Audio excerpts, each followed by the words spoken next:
நானும் சுபாவும் ஒரு வேலையா வெளியில போயிட்டு வர வழியில இந்த மாமரத்துல மாம்பழம் பழமாவே இருந்தது. இது மாரி பழத்த பார்த்தா யாருக்கு தான் சாப்பிடணும், பறிக்கணும்னு தோணாது. அதுக்கப்புறம் நானும் சுபாவும் யோசிச்சோம். சுபா வீட்ல யாரும் ஆள் இல்ல.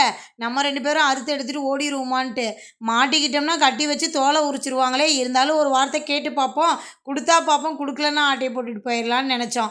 அதுக்கப்புறம் நாங்க கேட்டதும் பார்த்தீங்கன்னா, அவரு வந்து மாங்காய் அறுத்து விட்டாரு. அது போய் டபக்குன்னு ஒரு பக்கம் கீழ விழுந்துருச்சு. சரி கீழ விழுந்து பழம் அடிபட்டுருமேன்னு சொல்லிட்டு அவங்க பார்த்தீங்கன்னா, பெட்ஷீட்லாம் கொண்டு வந்து போட்டு நமக்கு இந்த மாம்பழத்த பார்த்தீங்கன்னா, அறுத்து குடுத்தாங்க.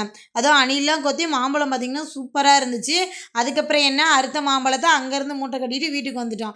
வந்ததும் ஃபர்ஸ்ட்டு வேலை என்ன, நம்ம கொண்டுட்டு வந்த மாம்பழத்த கழுவிட்டு அரிஞ்சு சாப்பிடணும் அப்படின்னு சொல்லிட்டு பார்த்தீங்கன்னா, அரிஞ்சிட்டு இருக்கும்போதே என் சின்ன பிள்ளை ஒரு பக்கம் சீக்கிரமா அரிம்மான்னா, நான் அதை விட சின்ன பிள்ளைத்தனமா சீக்கிரம் அரிஞ்சு குடு சுபா அப்படின்னு கேட்டு ஒரு வழியா மாம்பழம் கட் பண்ணி சாப்பிட்டதுக்கு அப்புறம் தான் திருப்தியா இருந்துச்சு.